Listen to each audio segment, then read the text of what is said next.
Rajkot online ગેમ્બલિંગનું promotion કરનારા સામે લાલ આંખ રાજકોટ શહેર સાયબર ક્રાઇમ દ્વારા વધુ 6 ઇન્સ્ટાગ્રામ ઇન્ફ્લુએન્સર વિરુદ્ધ ગુનો નોંધવામાં આવ્યો।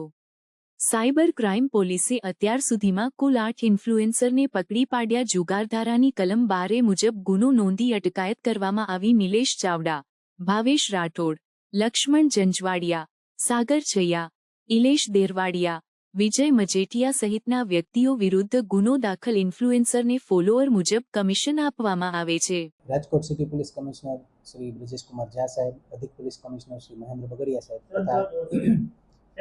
તથા નાયબ પોલીસ કમિશનર ક્રાઇમ અને special branch doctor Parthraj Goyal સાહેબની કડક સૂચના હતી કે ઓનલાઈન જુગારની પ્રવૃત્તિઓ રમાતી હોય અથવા તેનું પ્રમોશન થતું હોય તો તેના વિરુદ્ધ સોશિયલ મીડિયા મોનિટરિંગના માધ્યમથી કડકમાં કડક કાર્યવાહી કરવામાં આવે। જેના અંતર્ગત રાજકોટ શહેર સાયબર ક્રાઇમ પોલીસ સ્ટેશન ખાતે સોશિયલ મીડિયા મોનિટરિંગ ટીમ દ્વારા વિવિધ આ પ્રકારના ઇન્સ્ટાગ્રામ તથા ફેસબુક પર હાજર ઇન્સ્ટાગ્રામ આઈડીઝનું અને વિવિધ ગેમિંગ એપ્સનું મોનિટરિંગ કરાતું હતું। જેના અંતર્ગત વિવિધ ઇન્સ્ટાગ્રામ આઈડી નજરમાં આવતા તેની ચકાસણી કરતાં તેમાં વિવિધ પ્રકારની ગેમિંગ એપ્સ જેમ કે રાજા ગેમ્સ એપ, વનવિન તથા સ્કાય 365 જેવી એપ્સના પ્રમોશન થતા જોવા મળેલ હતા।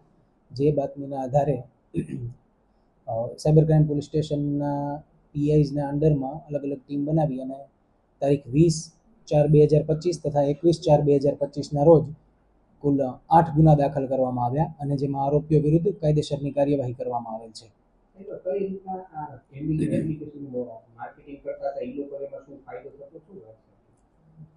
આના અંતર્ગત વિવિધ આરોપીઓ છે એ પોતાના ઇન્સ્ટાગ્રામ આઈડી બનાવી અને તેમના જે રીતે ફોલોઅર્સ હોય છે એને ધ્યાનમાં રાખી અને વિવિધ ગેમિંગ એપ્સને પોતાની રીલ્સમાં મૂકી અને એ ગેમ્સ કઈ રીતે રમી શકાય છે, એમાં જીતવાથી શું શું ફાયદા મળી શકે એમ છે તે પ્રકારની તમામ માહિતી આપતા હતા, જેથી કરીને વિવિધ લોકો સુધી આ ગેમ પ્લેટફોર્મ પહોંચી શકે અને પોતાના પ્લેયર્સ વધારી શકે।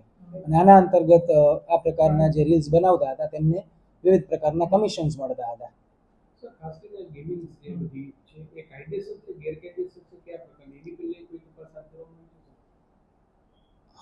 જે પણ ગેમ્સ પર ઓનલાઈન ગેમ્બલિંગ અથવા કસિનોની રમત મળતી હોય છે રમવા માટે એ તમામ જુગારધારા અંતર્ગત ગેરકાયદેસર ઘોષિત કરવામાં આવે છે અને આ પ્રકારે વનવિન તથા સ્કાય 365 છે તેના અંતર્ગત ગેમ્બલિંગ, બ્લેક જેક, પોકર જેવી રમતો રમવા મળતી હોય છે, જેથી એ ગેરકાયદેસર ઘોષિત કરવામાં આવે છે।